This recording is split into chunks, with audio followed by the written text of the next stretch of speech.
Mike's Daily Podcast. Let's see, I got everything I need. I got the microphone. I got my pen. I got my little piece of paper where I wrote things. Mike's Daily Podcast. Now I can do my podcast. Oh, wait a minute. I forgot something. It's that thing I'm going to need. Cause this is pumping. It's a beat. It's really sweet. It's called a beat for Mike's Daily Podcast. The show. This is my theme song. Yay. Sweet. I'm going to video Mike's Daily Podcast. a part of the show for you too, because apparently that's the thing you've got to do these days. Mike's Is put yourself on video. Daily I'm avidly Podcast. against doing this, but Yeah! they say you should do that.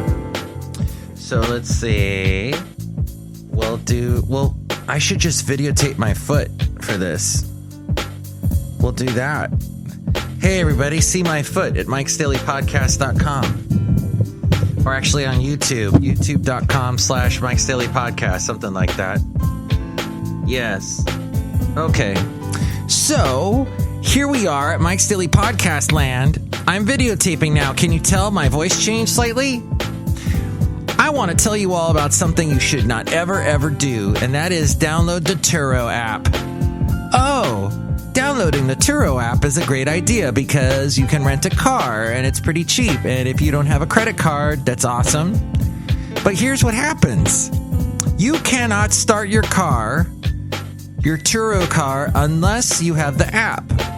So if you are going to be in an area, let's say up in the mountains, which we're going to get to that part of the show with the Mike's Daily Podcast picture in just a second, but the podcast picture has to do with someplace up in the wilderness. And if you are up there and you cannot access the internet and thus your app can't work, then you can't get into your car, you can't start your car, you're stuck. That's not good, Turo. That's not good. And here's today's podcast picture. All right, I think I'm done videotaping. Okay. And I'll upload that in a minute. The podcast picture today is of this wonderful area in the, what do you call it? McCloud River is what it is. McCloud River. My lovely lady friend was there. She was visiting the lower falls of the McCloud River.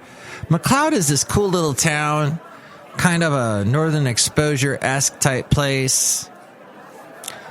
Beautiful area. So see that picture now at MikesDailyPodcast.com. So nice. And Basil and I were not there. We're hanging out here in Podcastro Valley, the last place on earth. And Cafe Anyway. That's right, Basil. Cafe Anyway. The last place on earth. So yeah, how do you rent out cars when that is the case? And my lovely lady friend called the owner up and said, hey, this is what's happening. And he goes, oh, that's never happened before. Well, probably because your car's never gone past the city limits before. Hey, everybody that works from home, which is most of you now. Have you got this thing happening where people are CCing you all the time?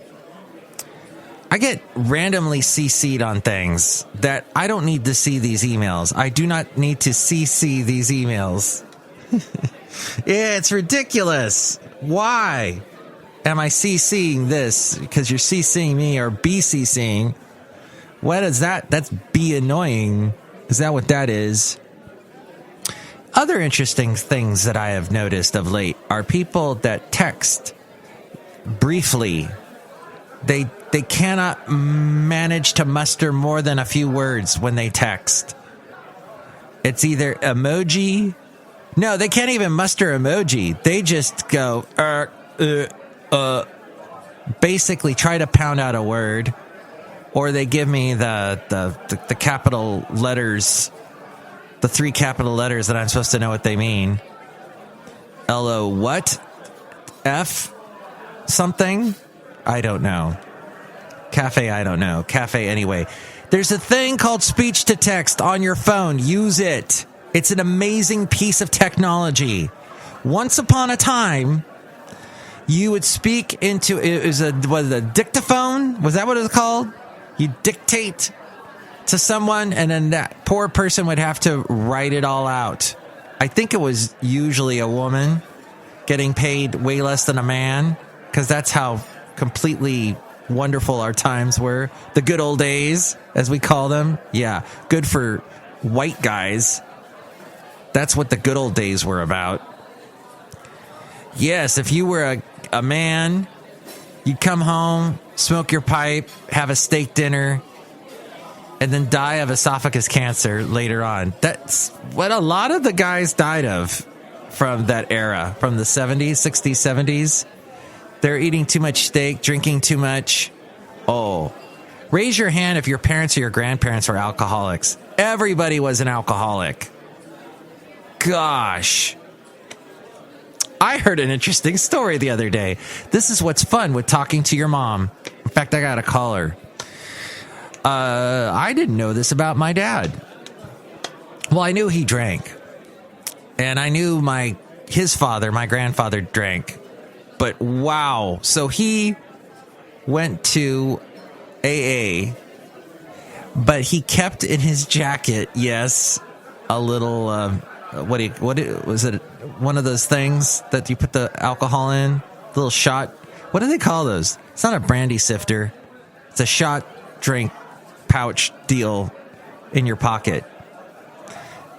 Yeah, he brought that to the AA meetings. Grandpa didn't last too long. Just letting you know.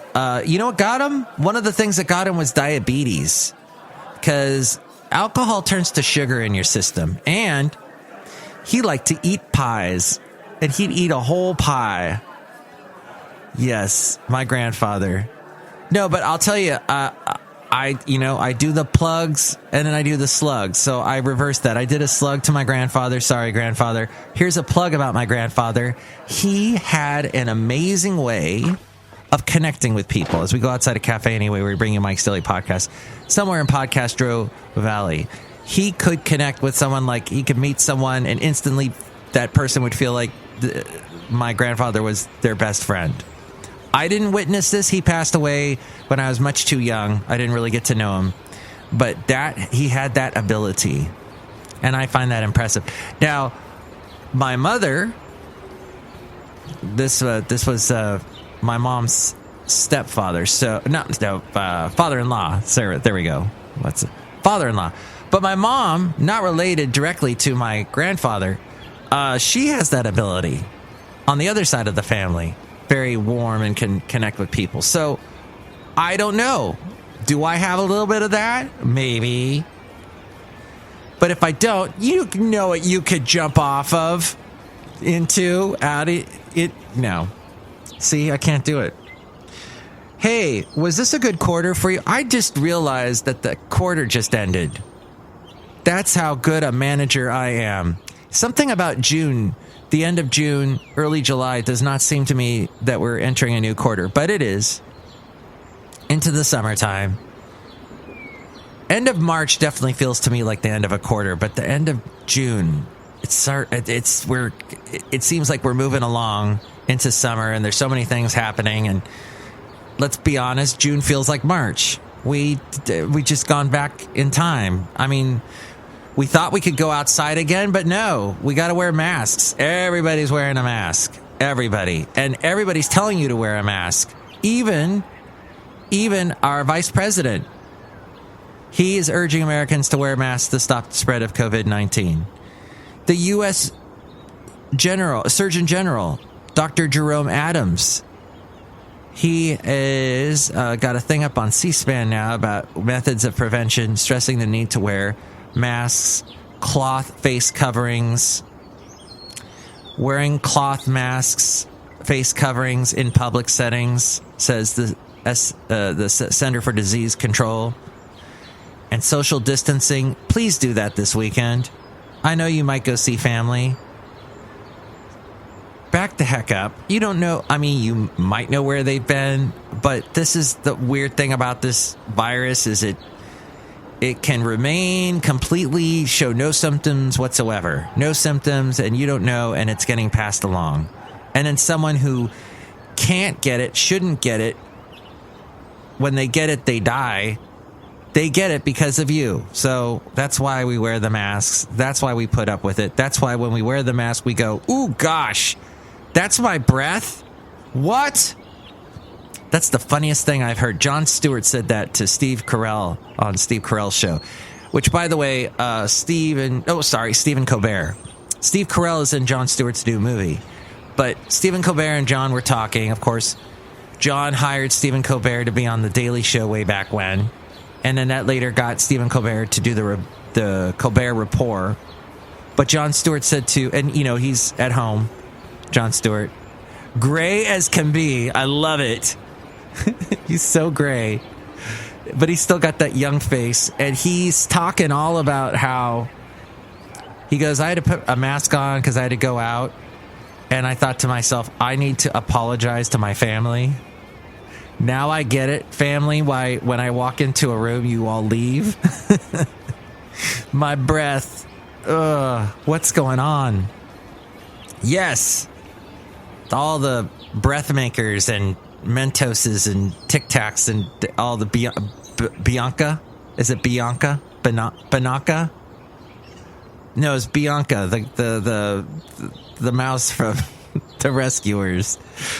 Oh no! So we're thinking more about our breath lately, and that's good. See, there's all this good coming out of this. I wish it never happened, but gosh, all of this, all the benefits of COVID. Yeah, Trump says he's more and more angry at China. And he said last week he was talking about how he is not going to cut the budget when it comes to the military. He goes, I don't want to be that president. I don't want to be that guy that when somebody's invading America and walking up to the White House, I don't want to be the president that his budget he kept the budget short, but the military couldn't stop invasion.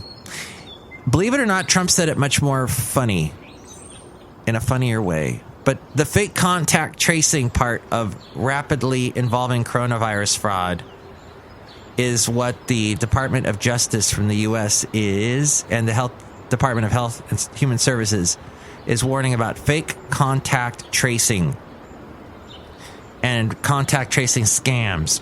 Because people are trying to cash in on it. And everybody wants to do it. I mean, we've heard of other countries that are successful at it, but there are people that, we'll do the contact tracing and doing nothing. Just cash in the check. Annoying. Just like the CCing is annoying. The Seattle police have cleared the CHOP zone. It's now cleared. The Capitol Hill Autonomous Zone is being cleared. Or the Capitol Hill Occupy Protest, also known as Free Capitol Hill in Seattle. It is being cleared. More than 30 people getting arrested. An executive order. Interesting that they did it, but is that what happened with Occupy Wall Street a couple of years back? Was there such a clearing going on? I remember in San Francisco, down by the Embarcadero, a big occupied area. Right there, right near the bay and the ferry building. Lauren Boebert, or is it Boebert, like Stephen Colbert? She is now going to take over the U.S. House Republican District 3 for Colorado, the 3rd Congressional District, kicking out Scott Tipton, also a Republican. And it looks like it was just a matter of like 10,000 votes. So she got 54% of the vote, and Scott got 45%. Why is this a big deal? Well, it's not really, but it popped up in my news feed. But she is more aligned with Donald Trump. She's a gun rights activist. She owns Shooter's Grill in Colorado. What town in Colorado? Rifle, of course. Where else would it be? She's active in her church and has spent years counseling at-risk women at the local jail. Her husband, Jason, is an oil worker, and they have 4 sons. This kind of sounds like Sarah Palin, only she had daughters, didn't she? But, okay, Lauren Boebert. Interesting. Is this the start of something? Is this someone that will end up running for president someday? Maybe that's why the media cares about it. And maybe that's why this is the end of the show. Next show, it'll be the wonderful Madame Rootabega, Valentino, and Bison Bentley. But look who's here. Hi, Mac. It's Benita, the rodeo queen. How y'all doing? It's a Disgruntled Fiddle Player. Tell you what. What? I think Rifle, Colorado is the best place ever on the planet Earth. Awesome. Look who else is here. Hello, Mike. I make the delicious root beer. Have some right now, or I'll cut you. Oh, boy. That's not very nice. I didn't really mean it. Oh, boy. Oh, boy. Toda. Turo sucks. Oh, boy. Yeah, Turo. Get the heck out of here, Turo. We see you for what you are. Thanks for the root beer, Brewmaster. Yeah, don't mention it. Oh, boy. He likes to say, oh, boy. You sound a little like the guy that does the Bears voice on the Cleveland show, which Cleveland now will be voiced by an African-American actor, no longer a white Caucasian actor. Okay, that's good to know. Oh, boy. Thank you. That's the end of the show. Next show, the people I mentioned. If you'd like to chime in about any of the stuff we covered today, you can call me 336-MM Daily. That's 3 + 3 = 6. MM is in Mike Matthews. Daily isn't what this podcast tries to be. I will be on KKDV. You can hear me on kkdv.com this Sunday from 9 a.m. to 5 p.m. But then I will no longer be on it for quite a while. So check out this website here. And here's Ariel to tell you more about that. Mike's Daily Podcast is written and produced and performed by Mike Matthews. His podcast is super easy to find. Download or listen to his show and read his blog at MikesDailyPodcast.com. Email Mike now at MikesDailyPodcast@gmail.com. See you tomorrow. Bye!